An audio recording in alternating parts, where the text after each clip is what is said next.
शरद पवार आणि भाजपतील सरकार स्थापनेच्या बैठकीला अदानी सुद्धा उपस्थित होते। अजित पवारांच्या गौप्यस्फोटाने आता राजकारण तापलेलं आहे। शरद पवार, शहा, फडणवीस, अदानी, प्रफुल्ल पटेल हे बैठकीत होते। अजित पवारांच्या गौप्यस्फोटानंतर महाविकास आघाडी नेत्यांचा अजित पवारांवर निशाणा पाहायला मिळतो।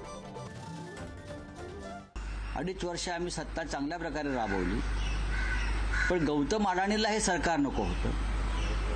ही मुंबई हा महाराष्ट्र हा त्यांना गिळायचा आहे, विकत घ्यायचा आहे, ओरबाडायचा आहे आणि म्हणून नरेंद्र मोदी, अमित शहा यांनी आधी शिवसेना तोडली, त्यासाठी अडाणीचा वापर केला। हे खुद्द त्यांच्या सरकारमधले उपमुख्यमंत्री अजित पवार सांगतायत। शिवसेना आणि राष्ट्रवादी काँग्रेस शरद पवारांची तोडण्यामागे अडाणी होता आणि सरकार पाडण्यामागे अडाणी होता, हे अजित पवार कबूल करतायत। यापेक्षा कोणता मोठा पुरावा असू शकतो का?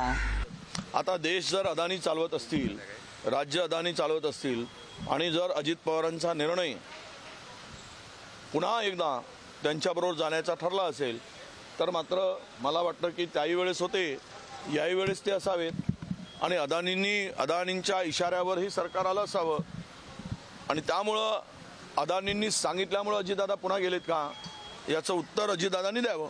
अशी कुठलीही मीटिंग झाली ह्याची माहिती मला नाही, ही झाली का नाही हे मला माहिती नाही।